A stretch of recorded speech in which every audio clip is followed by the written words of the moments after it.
Vous êtes sur le point d'écouter Distorsion, un podcast sur... This case made national headlines when it all unfolded back in 2016. Yeah, it was just one terror after another. What started out as a kidnapping ended with the arrest of a serial killer. Des histoires étranges de l'ère numérique.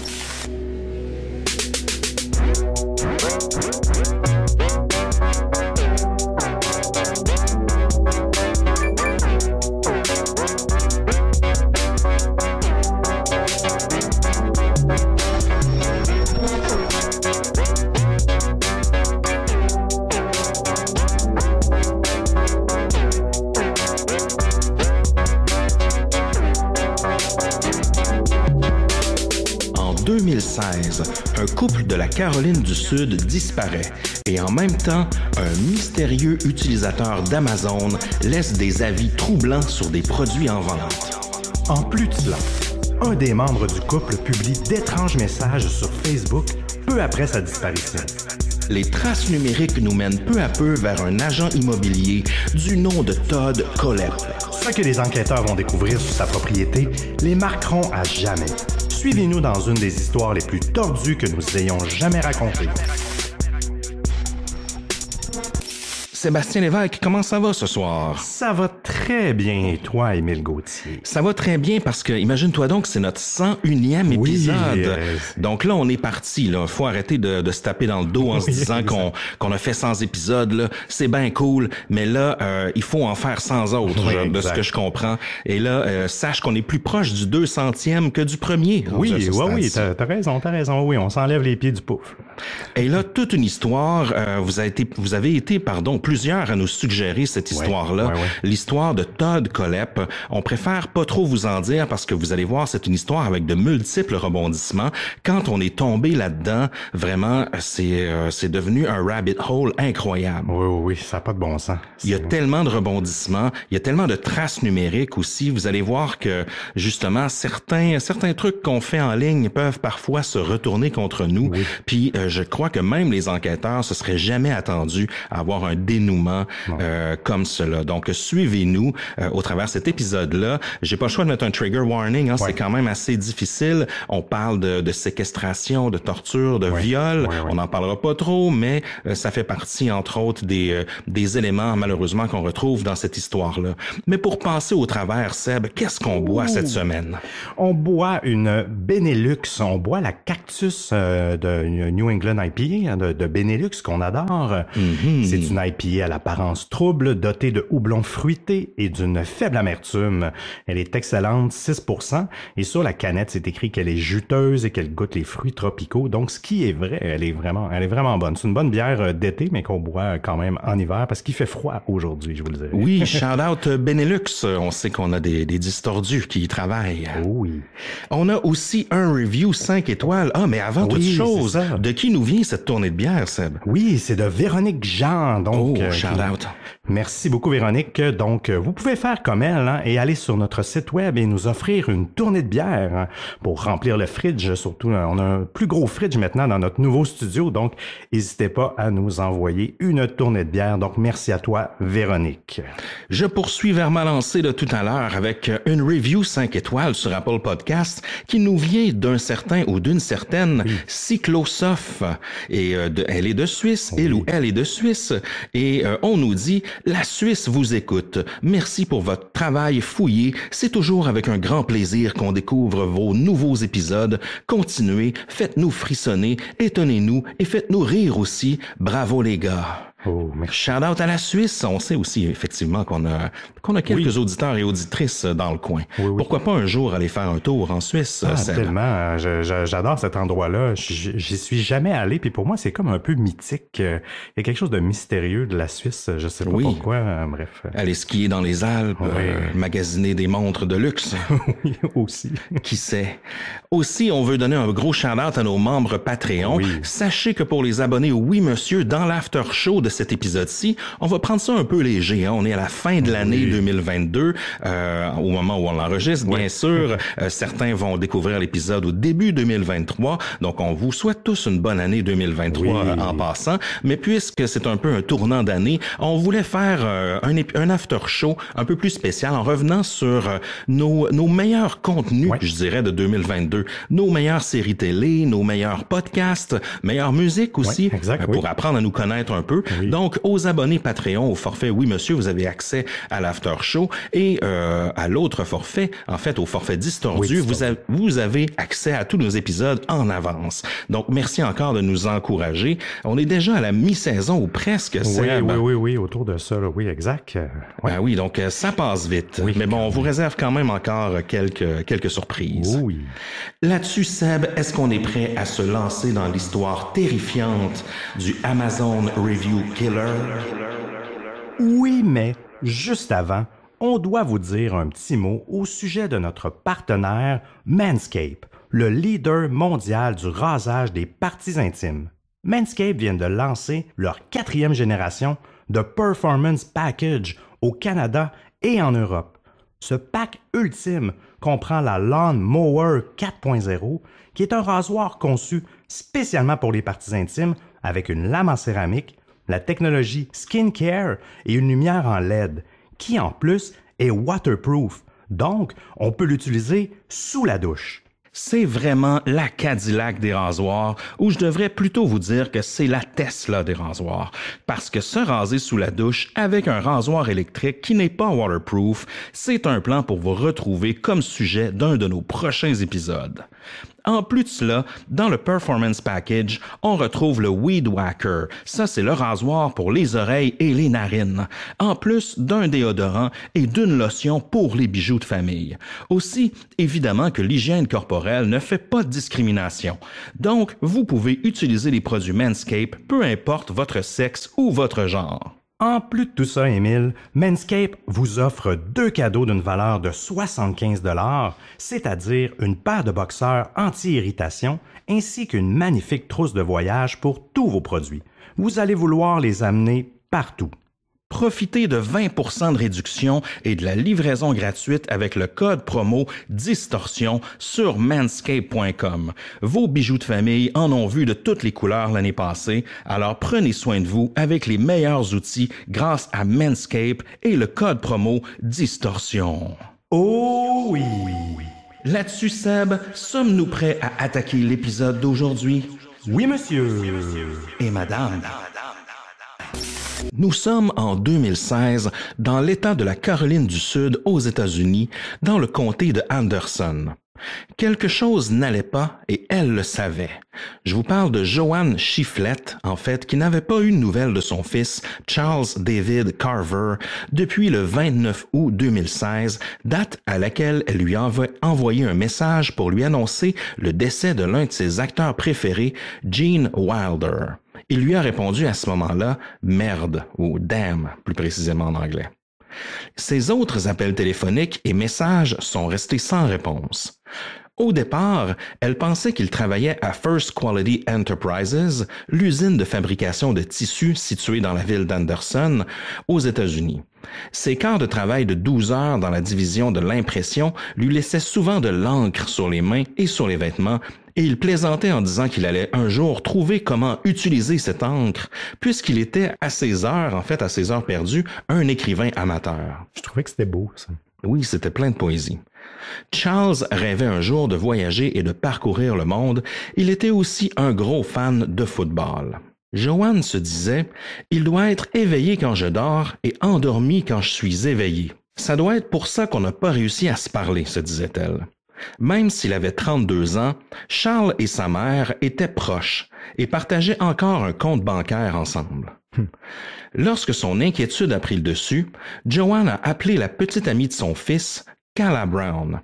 Elle n'a pas réussi à la joindre elle non plus sur son téléphone. Elle a donc demandé au gérant des appartements Anderson Crossing de vérifier l'unité I-7, celle que son fils partageait avec Calla Brown. Le gérant a dit à Joanne qu'il semblait que le couple n'était pas venu à l'appartement depuis déjà un bon moment, ce qu'elle trouve extrêmement bizarre. Le chien du couple est d'ailleurs resté dans la maison sans eau, sans ni nourriture, et la voiture de Calla était toujours dans la cour. L'inquiétude avait grandi en elle et elle ne voulait pas se calmer. Le 3 septembre, 5 jours après qu'elle n'ait pas eu de nouvelles de son fils, Joanne a pris un portrait de Charles qu'elle avait photographié auparavant et a quitté sa maison de la région rurale de Star, une petite ville des Carolines du Sud. Elle a tenu sa photo tout en faisant le trajet de 30 km jusqu'au commissariat d'Henderson pour signaler sa disparition. Les policiers vont tout de suite se mettre à l'œuvre et vont commencer les recherches par les preuves numériques en portant une attention particulière aux caméras de surveillance, car on le sait, les images s'effacent après un certain temps. Donc, il faut faire très vite. Oui, exact. On est en 2016, donc évidemment, il y avait déjà quand même pas mal de traces numériques, pas mal de caméras de surveillance un petit peu partout en ville, mais dans certains cas, c'est des systèmes qui sont désuets. On l'a vu souvent dans des enquêtes précédentes. On a l'impression que parfois, les caméras de surveillance peuvent nous donner tellement de réponses, mais souvent, quand on en a besoin, ils sont pas au rendez-vous. Non, exact, parce qu'on dirait que souvent les propriétaires qui se mettent pas à jour là-dessus, l'utilisent beaucoup comme un outil dissuasif plus qu'autre chose, la caméra. Là. Donc souvent, je pense que c'est pour ça qu'ils investissent pas toujours dans des nouveaux modèles. Une des premières choses qu'ils vont vérifier, c'est les images de la caméra de surveillance de son employeur, les tissus First Quality à Henderson. Et les images sont disponibles. Les images montrent clairement Carver qui quitte l'usine le 30 août à 19h35, environ une demi-heure après la fin de son service. Il parlait au téléphone en quittant l'usine sur le boulevard Masters. Et il est parti seul de l'usine First Quality. Un jour plus tard, les registres montrent que sa carte de débit a été utilisée dans un restaurant McDonald's sur l'autoroute 81 North à Henderson, près de l'autoroute 85. L'achat d'un montant de 13,56 est le dernier achat effectué avec la carte en dehors de quelques transactions préautorisées. Donc depuis ce temps-là, il ne s'est rien passé sur le compte de banque de Charles Carver.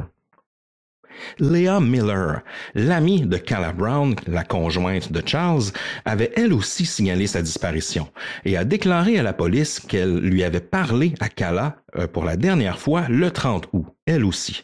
Madame Brown lui avait dit qu'elle était à Greenville et qu'elle rentrait chez elle en voiture, selon Leah. Le lendemain matin, Brown lui a envoyé un SMS à 6h06 en lui demandant « Es-tu réveillé ?» Leah lui a répondu plusieurs heures plus tard parce qu'elle n'avait pas vu le message à ce moment-là, mais par la suite, elle n'a jamais eu de nouvelles, elle non plus, de Calla. C'est alors qu'elle a signalé sa disparition le 5 septembre, 2 jours après la mère de Charles Carver. J'avais tout essayé, a déclaré Leah dans une interview aux médias. J'ai appelé, j'ai envoyé des messages, j'ai laissé un mot sur sa voiture à son appartement au cas où elle ne se sentirait pas bien et voudrait rester seule. Nous avions prévu de faire un barbecue, mais elle n'a jamais donné suite. Je savais que quelque chose n'allait pas, je devais le dire à quelqu'un.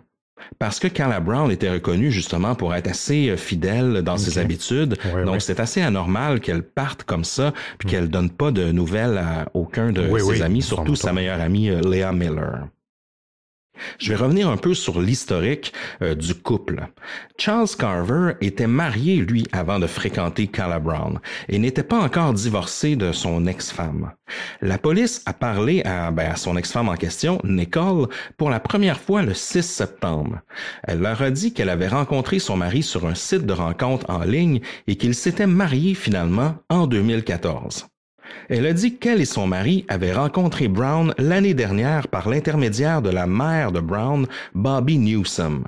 Elle a aussi dit à la police que son mari avait commencé à sortir avec Calla vers mai 2016 et qu'elle l'avait quitté finalement en juillet. Elle avait regardé sur l'ordinateur portable de son mari et elle pensait que lui et Calla étaient à Myrtle Beach à ce moment-là. Donc, je ne sais pas pourquoi, mais selon elle, ils étaient partis carrément dans une autre région. Le 7 septembre, donc 2 jours après que Leah ait signalé la disparition de Calla Brown, la police a commencé à préparer et à faire signer par des juges de multiples mandats de perquisition pour les aider à retrouver les téléphones portables de Charles et Calla. Ces dossiers ont aidé la police à identifier les tours de téléphonie mobile dans le nord de l'État qui pourraient aider, évidemment, à localiser les téléphones. Ouais. Mais les informations n'étaient très peu précises, a déclaré le détective en charge de l'enquête, Brad Whitfield. Selon lui, les différents opérateurs vous donnent des données différentes.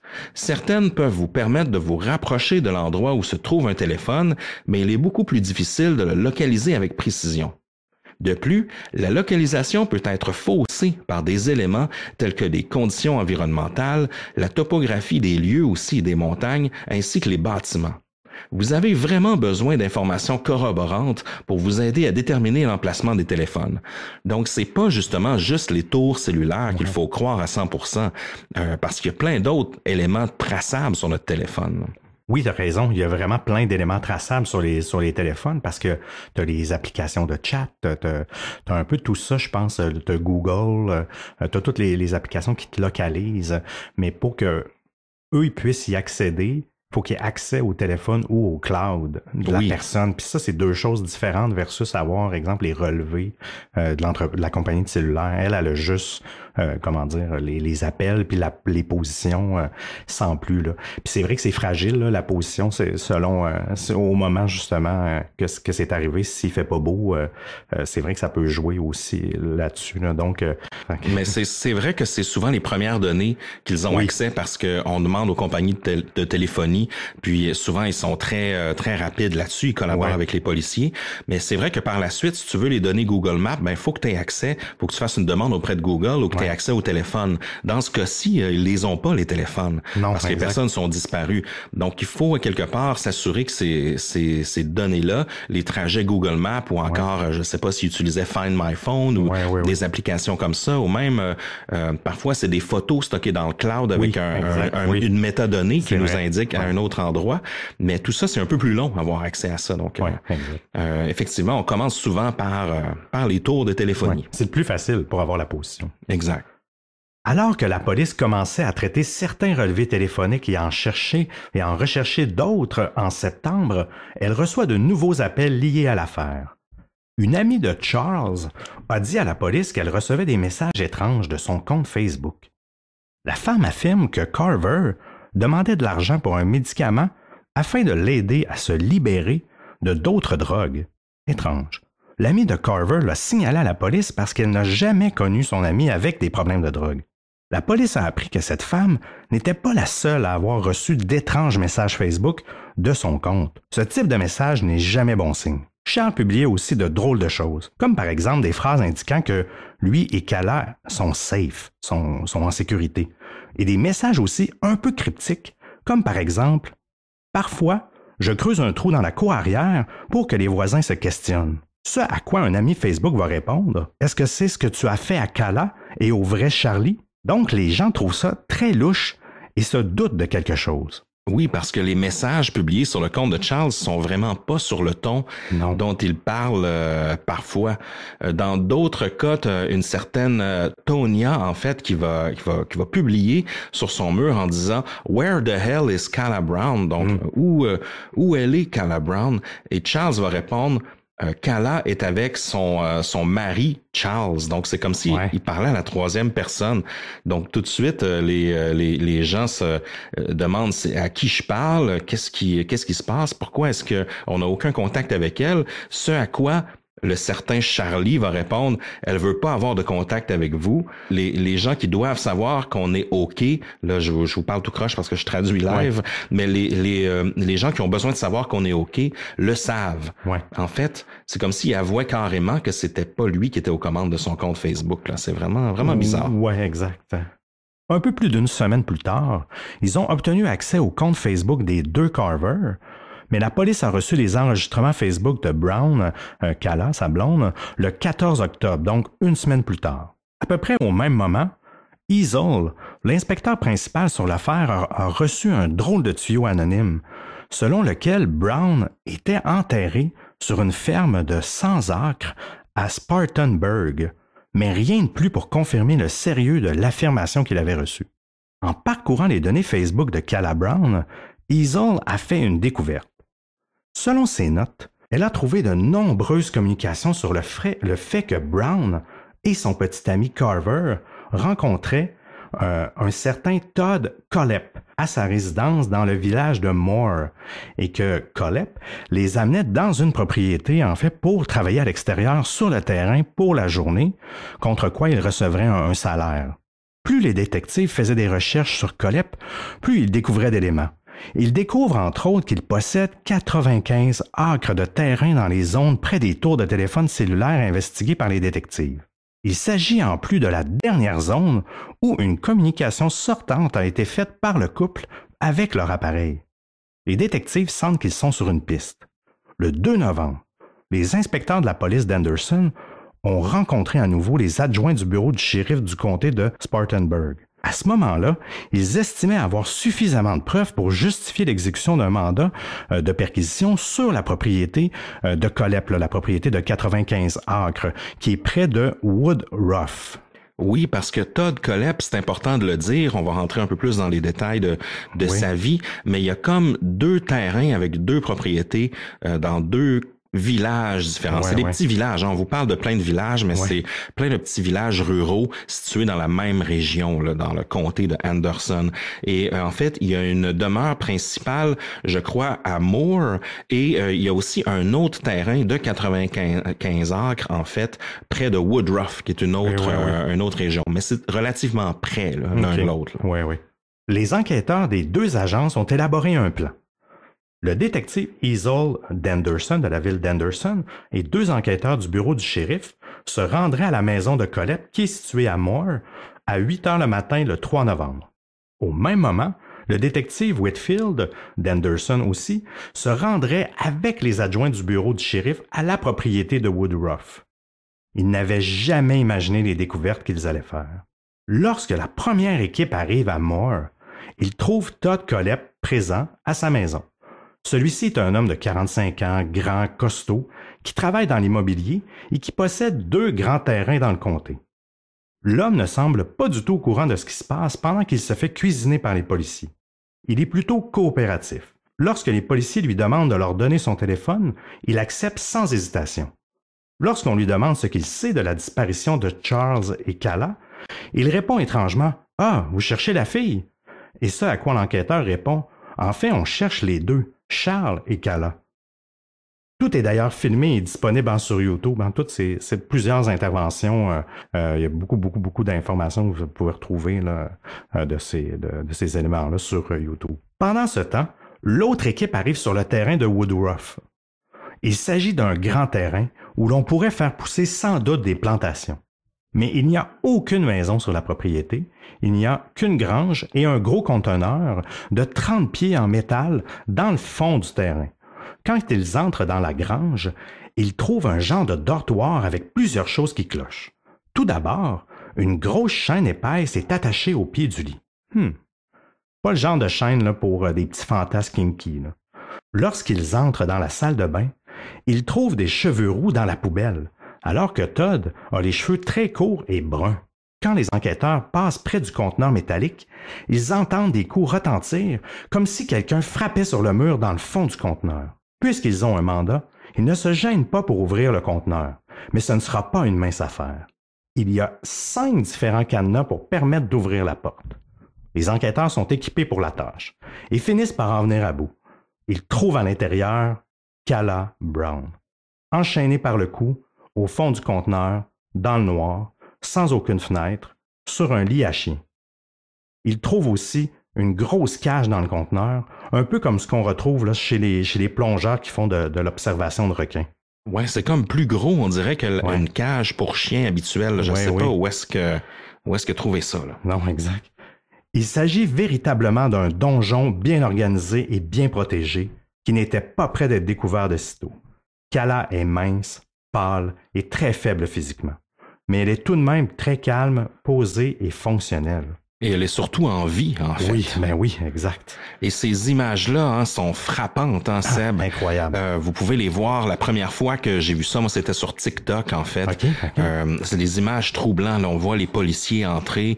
Ça prend vraiment beaucoup de temps à ouvrir cette porte-là. Apparemment qu'ils ont même dû utiliser des outils appartenant à Todd Kollep. Ah oui, c'est drôle. Pour couper toutes les cadenas puis réussir à ouvrir la porte. Oui. Puis on voit, ils arrivent vraiment, ils savent pas à quoi s'attendre. Est-ce qu'il va avoir plein de morts là-dedans? Est-ce qu'il y a quelqu'un d'armé qui les attend?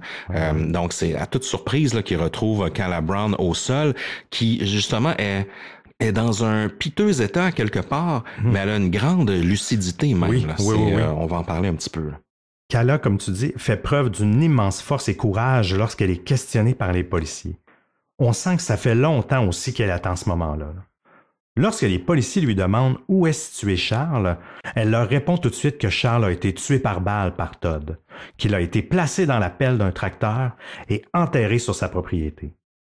Par la suite, Kala fait une révélation importante. Elle indique que Todd lui a aussi avoué que plusieurs autres personnes ont aussi été enterrées sur sa propriété. Les enquêteurs sont stupéfaits et ont une forte impression qu'ils sont sur quelque chose de plus gros qu'ils pensaient. Les enquêteurs ne perdent pas de temps et vont tout de suite arrêter Kollep et l'amener au poste pour un interrogatoire, malgré le fait que l'homme nie tout et fait comme si de rien n'était. Oui, il y a vraiment une drôle d'attitude, Todd Kollep. On aura la chance d'en parler. Ça fait partie un peu d'une personnalité. On dirait qu'il y a comme une façade en fait qui cache. Puis il y a un petit côté de lui qui veut un peu narguer les policiers, un peu. Il y a un petit côté troll, Todd Kollep. Oui. À la grande surprise des enquêteurs et des secouristes, Kala est dans une forme psychologique très impressionnante, comme si ses mécanismes de défense s'étaient bien activés pendant les 2 mois où elle a été captive. Elle parvient d'ailleurs à faire une chronologie des événements très précise et fait preuve d'une mémoire fulgurante pour se rappeler des petits détails. Son témoignage n'est pas facile, je vous en avertis. Tout d'abord, Kala et Charles cherchaient à faire un peu plus de sous en cherchant un second emploi à temps partiel avant leur disparition. Kala, elle connaissait Kollep depuis une connaissance et savait qu'il était un agent immobilier prospère dans la région et qu'il pourrait sans doute leur donner du travail, notamment pour faire du ménage dans les propriétés qu'il gère. Il était quand même assez connu dans la petite municipalité, Todd Kollep. Pour eux, c'était quelqu'un de riche, en fait. Il y avait 2 BMW qui flashaient. Bon, c'était quelqu'un qui avait 2 propriétés. Donc, c'est un bon vendeur. C'est un bon vendeur. Puis Kala, elle se disait justement que d'entrer en contact avec cette personne-là, ça pourrait être un bon tuyau pour arrondir les fins de mois. Kollep avait accepté leur offre et leur avait dit qu'il aurait des petits travaux de jardinage à faire sur sa propre propriété à Moore, là où il habite. Ils se sont alors rendus chez Kollep le 30 août 2016. Selon Kala, nous étions entrés, avions pris des tondeuses à haies et étions retournés dehors. Quand Todd est revenu, il avait une arme à la main. Il a tiré 3 coups de feu dans la poitrine de Charlie. Apparemment d'ailleurs que Todd a plusieurs armes. C'est un peu un genre de maniaque des armes à feu. Kala poursuit en disant « C'est alors que Todd m'a attrapé par derrière, m'a amené à l'intérieur, m'a mise par terre et m'a menotté. » Et là, vous allez voir, ça n'a pas été de tout repos les 2 mois passés. Pendant les 2 mois qui ont suivi, Todd Kollep a gardé Kala Brown enchaînée à l'intérieur du conteneur, la sortant 1 ou 2 fois par jour pour l'amener dans la grange qu'il avait installée sur sa propriété, près du conteneur, la grange dont on vous parlait tout à l'heure, qui sert aussi de garage. Au premier étage, il y a comme une grosse porte de garage, puis au 2e étage, il a installé un espèce de dortoir. Là, il la violait et lui faisait subir toutes ses volontés sexuelles. Un jour, il a promené Brown autour de sa propriété de 95 acres et lui a montré 3 tombes qui semblaient, qui selon lui, auraient des gens enterrés dedans. Kollep lui a aussi dit « Kala, si tu essaies de t'échapper, tu iras directement dans l'une de ces tombes » parce qu'il avait préparé des tombes en avance aussi. Donc, pendant ce temps-là, alors qu'elle était enfermée dans le conteneur, Brown a essayé de se distraire avec des livres et un lecteur DVD que Kollep lui avait donné. Parce qu'il y avait comme une genre de relation qui se tissait entre les deux. Elle dormait sur 2 minces lits pour chiens, mangeait des craquelins avec du beurre de cacahuète et disait tout ce qu'elle devait dire pour survivre. Donc, elle n'a pas tenté de lui résister, sans doute au début, mais par la suite, quand elle a compris que quand elle faisait ce qu'il voulait, elle était en sécurité, puis même Todd Kollep lui amenait des choses, des livres et tout ça, même se confiait à elle, eh bien, c'est là qu'elle a un peu senti que elle pouvait peut-être le manipuler comme ça ou gagner du temps ou du moins rester en vie. Parce que c'est clair que son intention à Todd était claire dès le début. Là, je veux dire, il a assassiné Charles dès le départ. Il n'a même pas attendu une journée ou quoi que ce soit. Là. Tu voyais que sa cible, c'était la dame, Calla. Exact. Chaque jour, Kollep arrivait entre 13 et 15 heures, selon les dossiers du tribunal. Les premières semaines, il ne lui enlevait jamais ses menottes, mais lui détachait les chaînes au cou et aux pieds et la conduisait sous la menace d'une arme jusqu'à sa grange. C'est là qu'il la nourrissait et qu'il tenait une arme à feu ou en gardait une dans sa ceinture pendant qu'il lui faisait faire tout ce qu'il voulait sur le plan sexuel. Puis, il la remettait dans le conteneur par la suite une fois qu'il avait terminé. Calla Brown affirme qu'avec le temps, Kollep s'était même entiché d'elle. Il était tombé un peu amoureux d'elle, ce qui lui donnait une certaine forme de pouvoir à Calla. Cette routine-là se répétait la plupart des soirs, a-t-elle dit aux enquêteurs. Parfois, il lui permettait de se laver avec un gant de toilette blanc et de l'eau provenant d'une casserole chaude. Quelle générosité. Le Greenville News et le journal Independent Mail n'ont pas pour habitude d'identifier les victimes d'agressions sexuelles, mais Mme Brown a parlé de son calvaire dans une interview télévisée nationale. Elle avait la force de partager ça, donc afin de faire comprendre aux gens ce qu'elle a vécu. Elle a dormi sur 2 minces matelas dans le conteneur avec une couverture beige et un oreiller bleu. Lorsque les forces de l'ordre l'ont trouvée en novembre dernier, il y avait des romans policiers autour d'elle. Les enquêteurs ont aussi trouvé un lecteur DVD avec des films et aussi une lanterne à pile pour se garder un minimum de lumière. Calla a déclaré aux enquêteurs que Kollep lui avait clairement fait comprendre qu'elle ne resterait en vie que pour son plaisir à lui. Au moment où Brown a été trouvé, son temps de vie était peut-être presque écoulé, c'est-à-dire que peut-être que Kollep aurait passé à autre chose. On ne sait pas ce qu'il avait en tête, en fait. Les enquêteurs ont découvert que Kollep avait préparé la mort de Calla. Ils ont trouvé une tombe de fortune sur son terrain qui était apparemment destinée à elle. Mais ce n'est que le début et les découvertes qui restent à venir sont encore plus effrayantes.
Lorsque les enquêteurs reviennent avec des chiens pisteurs, ils commencent à faire le tour de la propriété à la recherche de corps. Selon Calla, Todd aurait mis du poivre de Cayenne un peu partout sur la propriété pour distraire les chiens pisteurs et les blesser lorsqu'ils sentiraient le sol. Il est assez astucieux quand même. Ils vont repérer plusieurs trous de fortune creusés sur le terrain de Kollep. Dans un de ceux-ci, ils vont trouver un corps qui sera éventuellement identifié comme étant celui de Charles Carver, le petit copain de Calla, la survivante.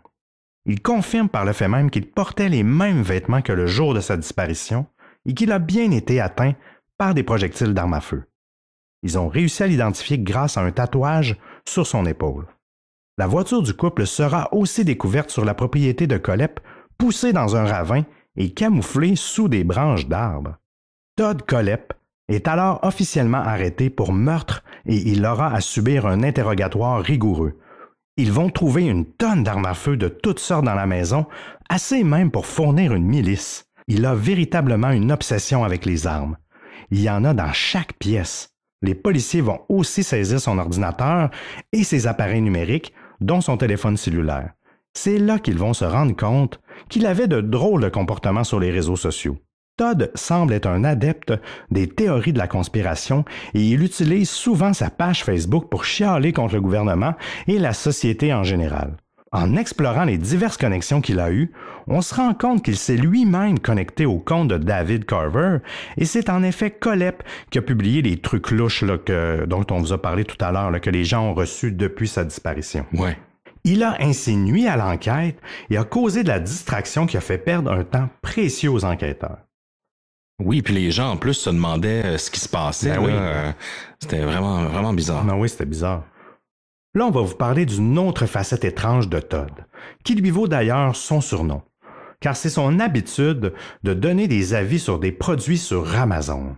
Et lorsque l'on fait le tour des avis qu'il a publiés, on se rend compte que Todd cachait son secret, en fait devant tout le monde sans scrupule. Certains avis, interprété sarcastiquement, laissait sous-entendre à quel point il était un psychopathe. Parlons-en donc un peu, Émile, des reviews. Oui, ben justement, on l'appelle le Amazon Review Killer. Oui. C'est justement parce que c'est les avis qu'il laissait sur les produits Amazon.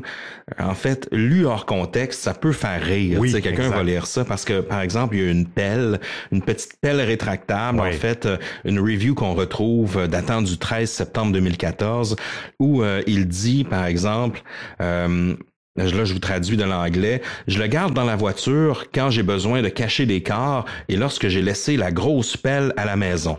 Ça ne vient pas avec un homme nain, ce qui aurait été cool. Which would have been nice. Ouais. Donc, il dit carrément que cette pelle-là était de bonne qualité pour enterrer des cadavres. Ouais. Il y a aussi un stun gun, vous savez, un genre de taser. Seriously trying to find a reason to zap one of my agents for being lazy, it's going to be the new office motivational tool. En fait, ce qu'il dit, c'est en parlant de ses collègues agents immobiliers, exact, ouais. avec cet outil-là, ben je vais, lorsqu'ils sont paresseux, ben ça va les réveiller un petit peu. Il y a aussi un gros cadenas, en fait, qui est exactement comme ceux qu'on a trouvés sur le conteneur, en fait. Il dit, ça marche très bien, ce cadenas-là, mais aussi, si quelqu'un réplique à une demande que je fais, j'ai juste à mettre le cadenas dans une chaussette et de les battre avec ça. Comme ça, ils n'apprécieront pas le hardened steel, le gros métal lourd là, dont est constitué le cadenas. Et il dit aussi, il termine en disant que ça fonctionne bien sur des shipping containers. Donc vraiment, là, on se demande, est-ce qu'il a battu d'autres personnes avec un cadenas comme ça? Puis il y en a plein d'autres. Hein. Il a laissé une review pour une scie mécanique en disant que c'est pratique lorsqu'on a besoin de contrôler le voisin, lorsqu'on court après le voisin dans le bois, puis que en fait on a besoin d'être un peu plus autoritaire. Il a fait des reviews sur des couteaux, différents couteaux de chasse. Il y en a un aussi sur avec un genre de truc camouflage pour couvrir des voitures. Il dit j'ai couvert ma voiture avec ça et maintenant ben je l'ai perdu, blablabla. Donc des fois ça n'a rien à voir avec son côté psychopathe, mais certains peuvent être interprétés à double sens. Il a laissé une autre review sur un autre gros cadenas où il dit c'est vraiment un solide cadenas. J'en ai 5 sur un shipping container, sur un conteneur métallique. Il y a rien qui va les arrêter. À part s'ils sont trop vieux. Donc, encore une fois, c'est les 5 cadenas qu'on a retrouvés sur le conteneur métallique. Ça donne froid dans le dos, ça. Ah oui, surtout lu après coup, c'est terrifiant. Comme vous pouvez le voir, Todd semblait voir tout ça comme un simple jeu, sans se soucier vraiment des véritables dommages qu'il cause. Les commentaires sont directement liés à ces crimes et vont contribuer à bâtir la preuve d'une manière encore plus solide pour les enquêteurs sur le dossier. En interrogatoire, Todd a une drôle d'attitude. Et c'est là qu'on se rend compte qu'il a un gros trait narcissique et qu'il est toujours en recherche d'attention. Pendant l'interrogatoire, il va toujours détourner ce que les victimes ont vécu pour ramener le tout vers sa propre personne. Quand les policiers lui demandent d'expliquer comment il a enfermé Calla Brown, il va prendre 1001 détours pour expliquer qu'il a tellement d'armes à feu dans le container qu'il a dû les déplacer. Il a fait le tour de tous les modèles d'armes à feu qu'il a, alors que le sujet principal est vraiment le kidnapping de Calla. Chose certaine, les enquêteurs en ont assez pour le garder un bon moment en dehors du monde extérieur. Avant d'aller plus loin, Seb, on va revenir un peu dans le passé pour vous parler de qui est Todd Kohlhepp. En fait, comment il s'est rendu là. Vous allez voir qu'il a toute une feuille de route. Tout d'abord, il est né le 7 mars 1971 en Floride et a été élevé en Caroline du Sud ainsi qu'en Géorgie. Ses parents ont divorcé lorsqu'il avait 2 ans. Sa mère en a obtenu la garde et a épousé un autre homme l'année suivante. Des rapports psychologiques ultérieurs ont révélé que Kohlhepp avait une relation malsaine avec son beau-père et souhaitait souvent vivre avec son père biologique qu'il n'avait pas vu depuis 8 ans. Kohlhepp était décrit comme un enfant turbulent. À l'école maternelle, il était connu pour être agressif envers les autres enfants et détruisait leurs biens. À l'âge de 9 ans, lorsqu'il a commencé à suivre une thérapie, Kohlhepp a été décrit comme étant explosif et préoccupé par le contenu sexuel.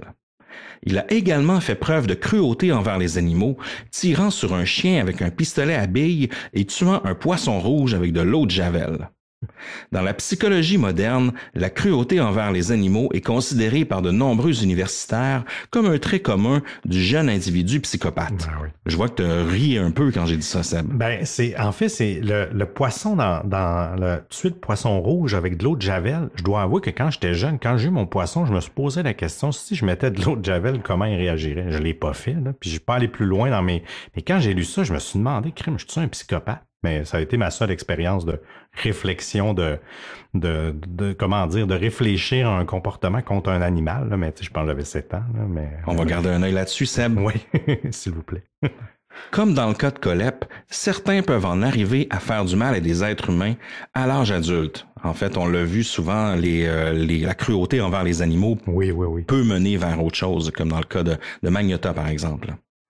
Le père de Kohlhepp a déclaré plus tard que la seule émotion dont son fils était capable était la colère. Kohlhepp a passé 3 mois et demi dans un hôpital psychiatrique de Géorgie en tant que patient hospitalisé en raison de son incapacité à s'entendre avec les autres enfants.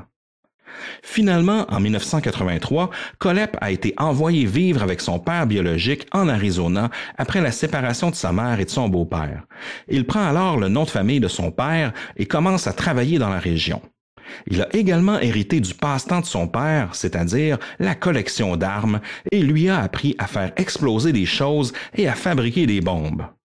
Malgré cela, leur relation s'est détériorée en raison de l'absence de son père avec un certain nombre de petites amies et Kohlhepp a exprimé le désir de retourner chez sa mère, bien qu'elle aurait trouvé des excuses pour prolonger son séjour.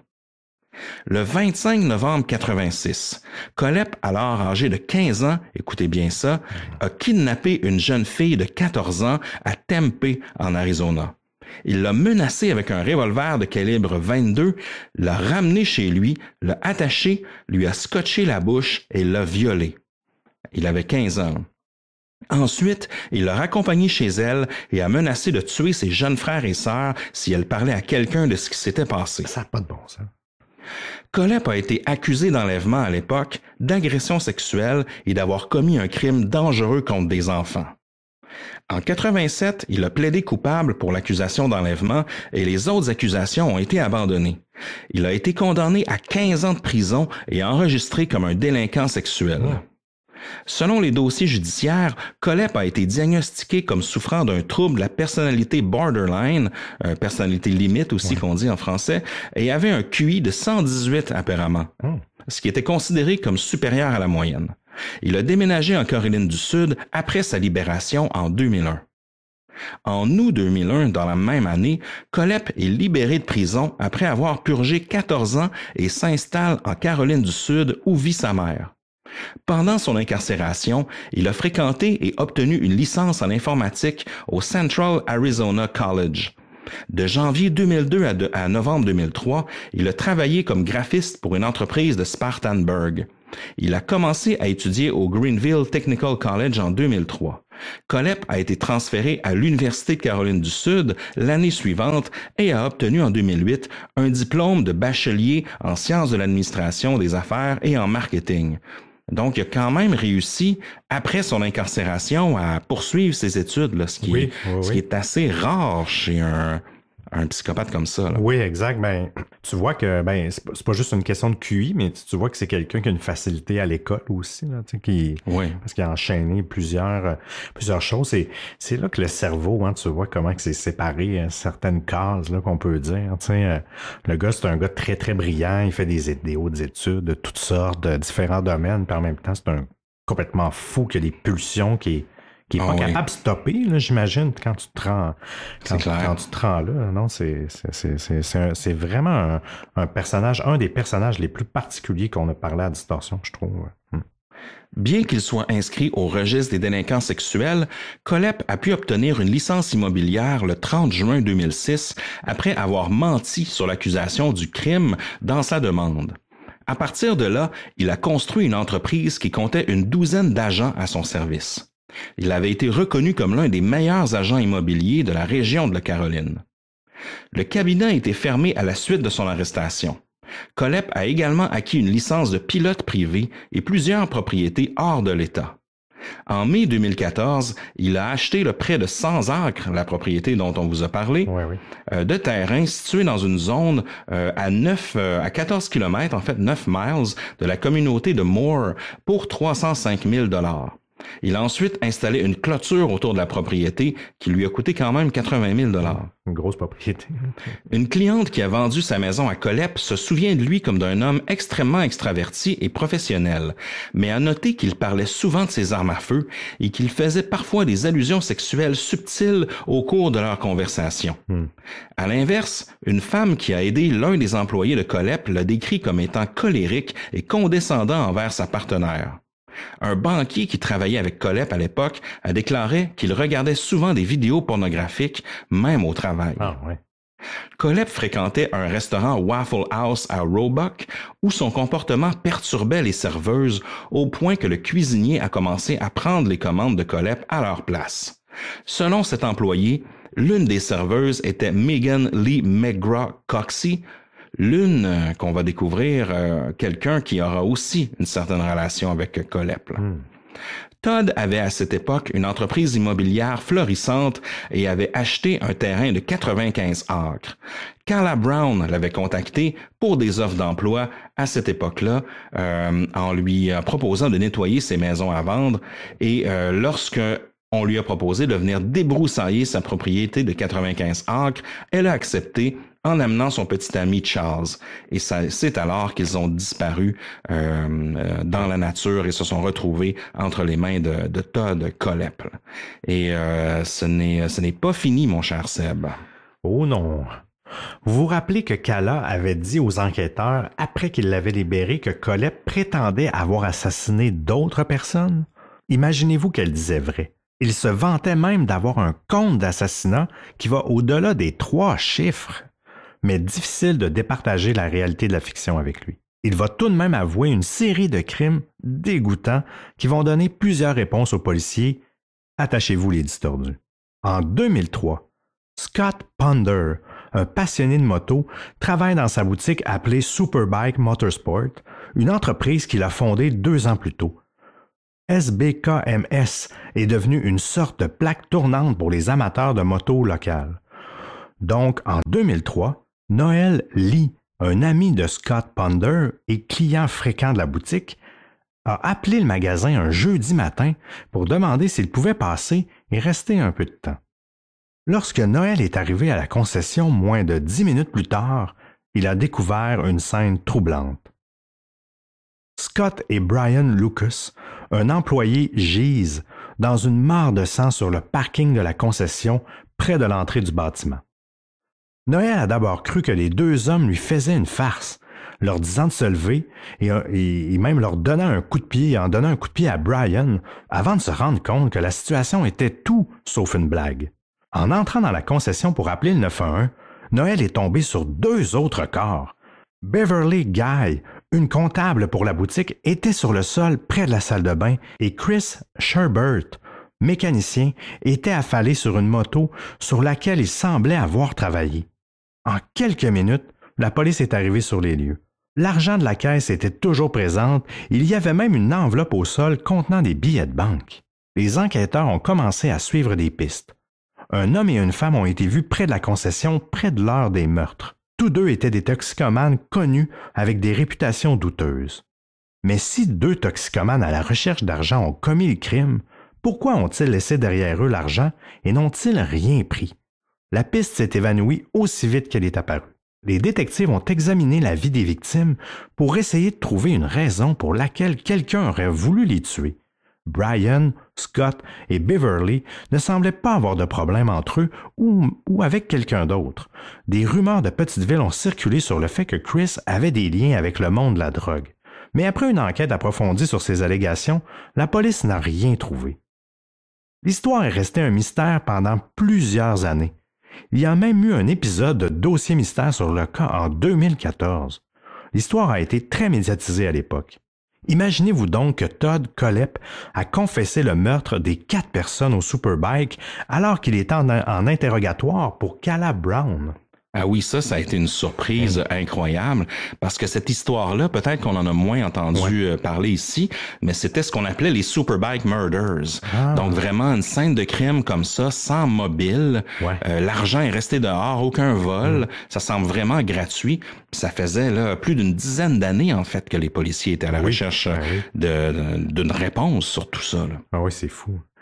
Il a affirmé dans son témoignage, Todd, avoir acheté en 2003 une motosport Suzuki à la boutique et qu'il n'a pas bien réussi à la conduire. Il était retourné quelquefois et il s'était plaint au personnel. Selon lui, les employés se sont un peu moqués de lui disant qu'il devrait tenter de conduire des motos un peu plus faciles pour commencer qu'une motosport Suzuki. Il a décidé d'y retourner pour se venger. Donc, c'est un peu ça, son mobile. Hein? Fou, hein? Il a essayé de retourner sa moto, puis ils lui ont comme dit, parce que de ce qu'il disait en interrogatoire, lui, justement, il avait vu une belle moto, puis il s'était dit, bon, let's go, je l'achète, même si j'ai jamais tenté de conduire ça, puis ça s'est pas bien passé. Mais il a senti qu'on lui avait manqué de respect ou qu'on riait de lui. Là. Mais bref, les victimes sont pas là pour témoigner. Ben non, exact. Mais tu sais, je peux comprendre qu'il s'est senti mal, mais c'est un peu une réplique, disons, sévère. Il s'est donc retrouvé ce matin-là au Superbike, armé d'un pistolet Beretta, et selon lui, tout s'est passé comme dans un jeu vidéo. Il est entré par l'arrière de la boutique et a tué Chris Sherbert, par la suite Beverly Guy au milieu de la salle d'exposition, Brian Lucas à l'entrée principale et Chris Ponder dans le parking. Il a révélé des détails importants aux policiers qui, selon eux, seul le tueur savait. Ils ont d'ailleurs jamais retrouvé l'arme du crime. Kohlhepp affirme avoir utilisé 2 paires de gants pendant l'acte afin de ne laisser aucune empreinte. Et il a aussi utilisé ses jointures pour tourner les poignées de porte. Il a dit aux policiers avec son ton narcissique « Je les ai tirés en 30 secondes. Vous auriez été fiers de moi, les gars. » Oui, comme si les policiers étaient là pour témoigner de ses talents de meurtrier. Ben oui. Comme ça, un policier aimait ça, tirer. Donc déjà, là, les enquêteurs sont stupéfaits là, d'avoir un quadruple meurtre comme ça de résolu. Mais c'est pas très clair. En fait, il y a presque rien qui les joint au crime. En fait, qui joint Todd Kohlhepp au crime. Donc, ils vont devoir faire un peu plus que ça pour vraiment le démontrer. Non seulement c'est une confession, mais en plus, ils doivent le démontrer d'une certaine façon. Oui, exact. Mais avant toute chose, lors de sa capture, Todd a avoué avoir tué un autre couple, Johnny Coxey et Megan McCraw Coxey. Et la police a ensuite découvert leur corps sur sa propriété à Todd Kohlhepp. Donc ça, il s'en était vanté à Cala Brown. Donc les policiers sont allés vérifier et ils ont découvert les corps. Donc le couple était porté disparu depuis le 22 décembre 2015. Caroline, un an et demi. Ouais, donc 1 an avant l'autre enlèvement là, de Charles et Cala Brown. Il a déclaré à la police qu'ils avaient été engagés eux aussi pour nettoyer ses propriétés locatives. Charles et Johnny ont été retrouvés avec les pieds manquants. Et ça, c'est un peu bizarre, là, qui n'ont jamais été retrouvés d'ailleurs. Il leur a coupé les pieds. Selon les confessions, Kohlhepp a tué Johnny immédiatement et a essayé de garder Megan enfermée. Donc, même modus operandi que Calla et Charles.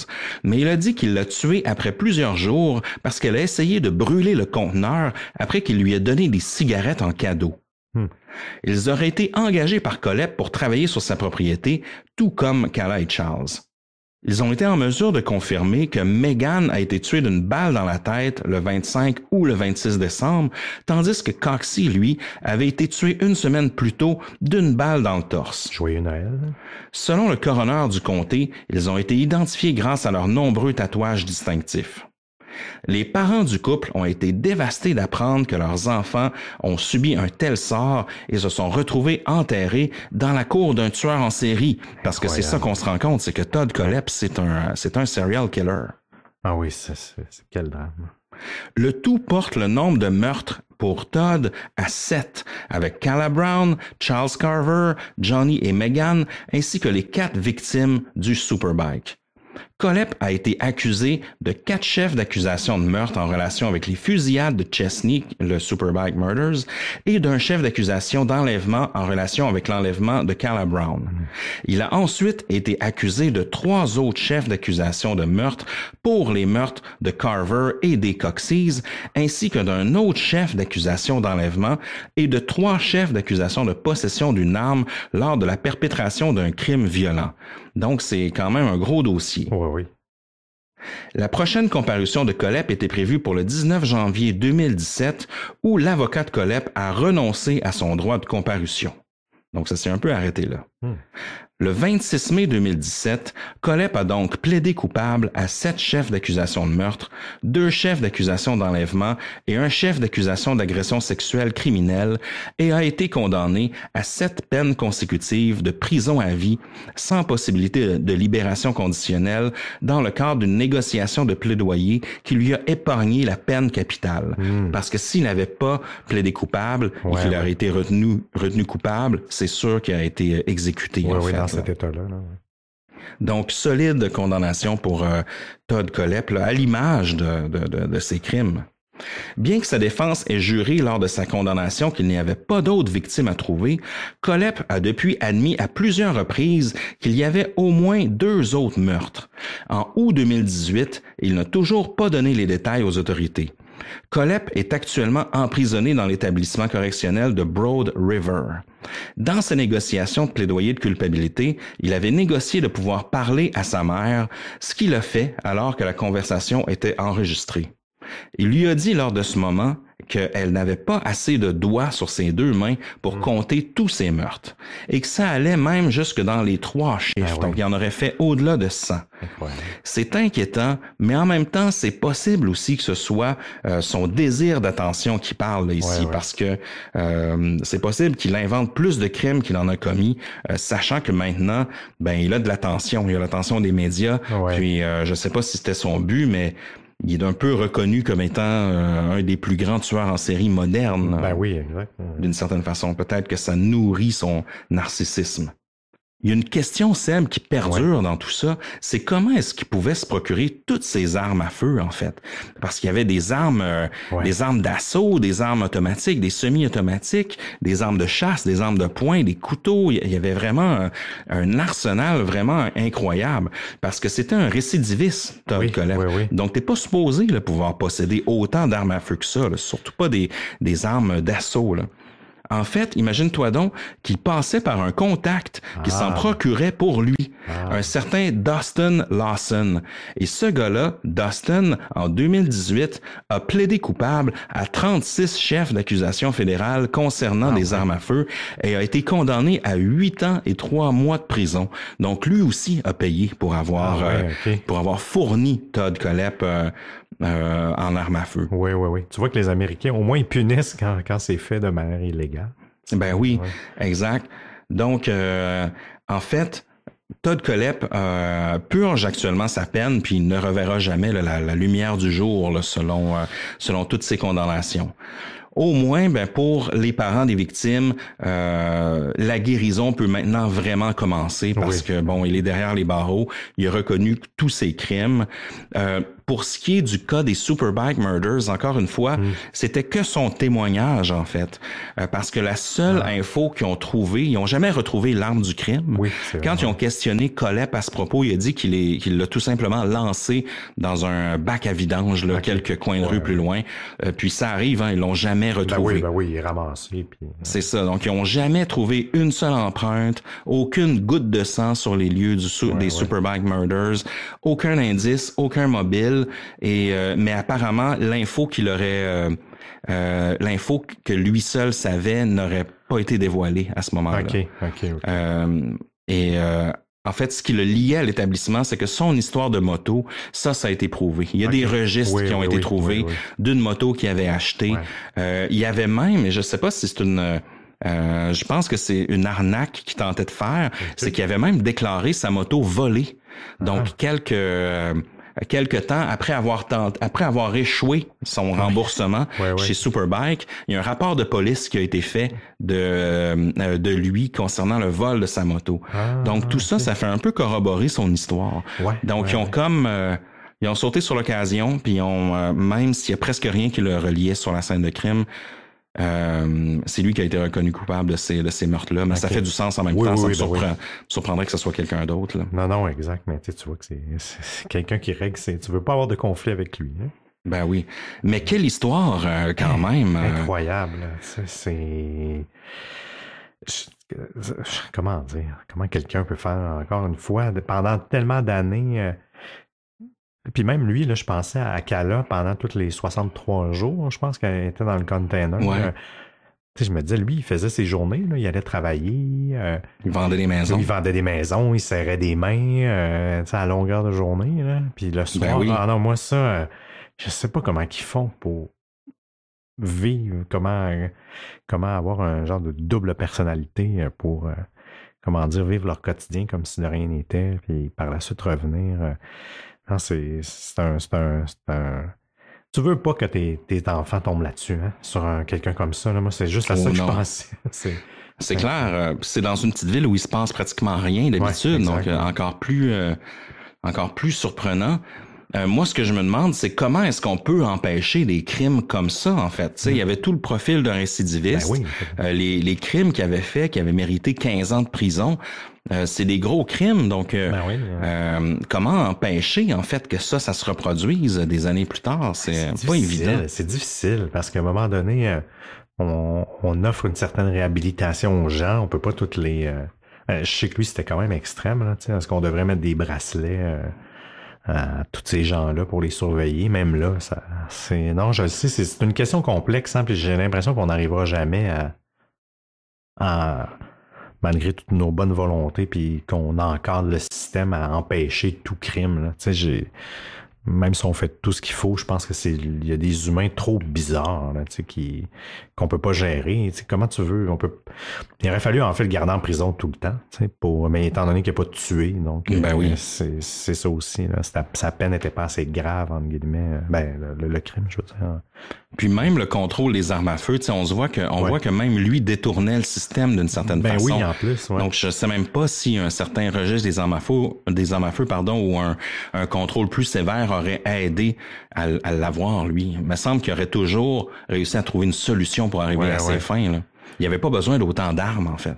Ben non, puis tu sais, il y a un marché noir ici, donc imagine là-bas, là, tu sais, fait que j'ai l'impression que ça doit être encore plus facile qu'ici, même quand t'as pas le droit d'avoir une arme, j'ai l'impression, fait que ça peut, c'est la même chose un peu qu'ici, hein, souvent, il y a beaucoup de débats sur le contrôle des armes à feu, puis souvent les gens qui font les crimes, c'est des armes illégales ou même, ça n'a pas de lien systématiquement avec la possession d'armes. Exact. Puis moi, je suis pour le contrôle des armes à feu, là, mon discours est pas là, mais c'est que malgré ça, c'est ce qu'on peut constater. Il en faut un contrôle, là, ça c'est certain, mais ça n'empêchera jamais des individus de passer à l'acte ou de faire les pires choses au monde. Là. Mais tu penses-tu que lui, quand il faisait ça, tu sais, qu'il faisait ses reviews Amazon, là, ça, je me demande, c'est comme... Comment dire? Tu sais, il a pas dû se dire « je vais me faire appeler comme ça », tu sais, ou comment dire... je me demande comme... quel plaisir il y avait. Qu'est-ce qu'il s'est dit à un moment donné, je vais aller mettre des reviews. Puis en plus, il met toutes des 5 étoiles, hein, tu sais, je veux dire, tous les produits, en tout cas ceux que j'ai vus, c'est toujours positif. Tu sais, ça, je me demande quelle bulle il a passé au cerveau aussi pour ça. Là. Ben, je pense qu'il aimait bien jouer avec un peu l'ambiguïté de la chose, tu sais. C'est des commentaires. Je pense que quand on fouille sur Amazon, on doit en trouver des commentaires comme ça, là. Des commentaires un peu drôles, un peu sarcastiques. Oui. Tu sais, même, c'est ça, on l'a vu dans des mimes avec la pelle pour enterrer le cadavre, tout ça. On dirait que personne s'attend à ce que ce soit vrai. J'ai l'impression que son plaisir à lui, c'est de l'écrire sachant que c'est vrai. Est-ce qu'il a vraiment battu quelqu'un avec le cadenas? Est-ce qu'il a vraiment zappé quelqu'un avec un taser, tu sais, ou poursuivi un voisin avec une chainsaw? En fait, moi, sachant qu'il y a des choses qui sont vraies dans ce qu'il a dit sur Amazon, je me dis, est-ce que l'histoire de la chainsaw, c'est vrai? Est-ce que l'histoire du taser, c'est vrai? Est-ce qu'il a déjà attaqué une victime avec une scie mécanique? Est-ce qu'il a déjà neutralisé une victime avec un taser pour l'exploiter par la suite, tu sais? Parce qu'il avait vraiment bâti tout ce qu'il a fait sur son terrain de Woodruff, la grange avec le dortoir, son container, tout ça, c'est aménagé dans le but d'avoir des esclaves sexuels à temps plein. Là. Exact, c'est fou. Donc, est-ce qu'il y a eu juste ces 2 couples-là, ou il y en a eu plusieurs autres pendant les 15 années d'avant, depuis sa libération? C'est la question se pose aussi. Ben oui, exact. Il y a peut-être eu plein de disparitions qui ont... S'il a pu aller ailleurs, puis même réutiliser le même modus operandi. S'il y a personne, en tout cas, moi je suis convaincu qu'il a fait ça depuis longtemps. Mais il y a des reviews de 2014, puis les crimes, je pense, en 2016. Ben ceux qu'on connaît. Ben 2015 avec le couple. Oui, c'est vrai, le couple, c'est un an avant. Là, donc, ça, c'est particulier, tu sais, aussi d'attirer le couple. Je sais pas si c'est des hasards que c'était un couple les 2 fois, au lieu d'être juste une personne, puis automatiquement, il élimine... Il se débarrasse du gars. Ouais, du gars, automatiquement, comme si... Ou c'est pour gagner la confiance de la fille, peut-être? Ben oui, ça, je pense que oui, parce que les femmes viendraient pas toutes seules, ou du moins, pas nécessairement... Se méfieraient plus. Ouais, exact. Je pense qu'il y a ça aussi, là. Parce que c'est ça, il est wise, là. Tu sais, il y a beaucoup de tueurs en série qui ont des QI plus élevés, hein, que la moyenne, puis ils l'utilisent... Ben pour mener des doubles vies, faut une certaine forme d'intelligence, tu sais. Ça, j'hésite à appeler ça de l'intelligence, mais oui, c'est sûr qu'il y a des choses à faire là, quand on mène une double vie comme ça. Puis quand on le voit en entrevue, en interrogatoire, vous irez voir ça, c'est entièrement disponible sur YouTube. C'est traumatisant parce qu'il revient toujours vers lui. Il parle aux policiers comme si c'était ses chums. Oui, c'est vrai. Puis c'est vraiment, il est en train de les convaincre que c'est vraiment un bon tueur. Là. Il connaît ça, les armes. Il est toujours en train de dériver sur le modèle d'armes, sur la technicalité de tel pistolet. Il y a vraiment comme aucune empathie envers les victimes. Exact. C'est vraiment dégueulasse. Ah oui, il y a un bout sur YouTube, là, il m'écœurait, là, quand le bout que Kala elle témoigne à son procès, puis il rentre dans la salle de cours, là, puis tu sais quand on rentre à quelque part, puis on se tapoche un peu les cuisses, là, tu sais. Oui. Il marchait, là, d'une manière, là, condescendante, là. Qui me frustrait, là. Mais elle était forte, Kala, là, tu sais, même dans son témoignage en cours et tout ça, là, quelle femme, là, honnêtement, là. Mais, quand il est rentré, là, je l'haïssais, là, je le trouvais, c'est ça, c'est qu'en plus d'avoir commis tout ça, il est baveux, là. Oui, exact. Alors, en tout cas, j'espère qu'il va crever, là. Bref, en prison rapidement. Toute une histoire, en fait.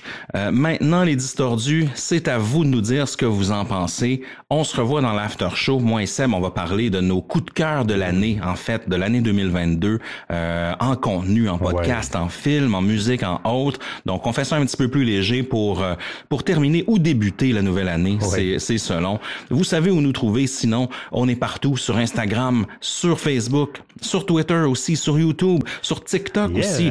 Suivez-nous sur TikTok pour nos Disto News. Il y a plein de contenu qui vous attend là aussi.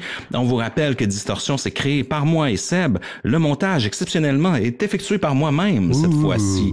Et la musique aussi est une composition. Bref, tout est DIY pour cet épisode-ci, ce 101e. Quand même un gros shout-out à notre ami André qui va nous rejoindre pour un futur épisode. Et avant de partir, eh bien, on n'a pas le choix de donner plusieurs shout-outs à nos chers membres Patreon adorés. Seb, je te laisse commencer. Oh oui, beaucoup d'amour à Elisa T, Thomas D, Karine F, Jimmy RD et Karine D. Un gros shout-out à Marc-André DP, à Steve G, à Charles M, à Cathy GC et à Émilie C. Je poursuis avec un high five à Mamzello, à Bruno Pierre M, Vanessa P, Chaton des Bois, Oh là! et Sim Hall 87. Beaucoup d'amour à Laurent A, à Janice, à Stéphanie A, à Dan The Man et aussi à Enya Jean G. Je poursuis avec les remerciements à Julie T, Paul G, au mystérieux Absolument, Nicolas B et Valérie S.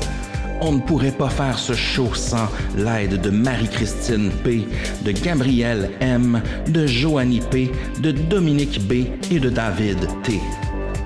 High five à Isabelle L, Michel L T, Alex M, le mystérieux Jérémy et Rémiouche W. Aussi une grosse tape dans le dos à Maxime T, à Jade M, à Molly P, à Sylvain C et à Jessica D. Je lève mon verre à Sophie R, Denis L, Valérie, David V et Christian B. Je sabre une bouteille de champagne et je me la pop d'en face en pensant à Discala, à Catherine B, à Ouzos, à May MF et à Iman L pour terminer. Oh, merci beaucoup à vous. 5 out shout-out aujourd'hui, mon cher Oh, Seb, yes, et on n'a sir. pas fini. Nope. Et afin de terminer ça en beauté, Seb, aurais-tu un mot de la fin pour nous ce soir? Sachez que tout avis publié en ligne peut se retourner contre vous. Sauf les reviews 5 étoiles données à Distorsion. Oh non.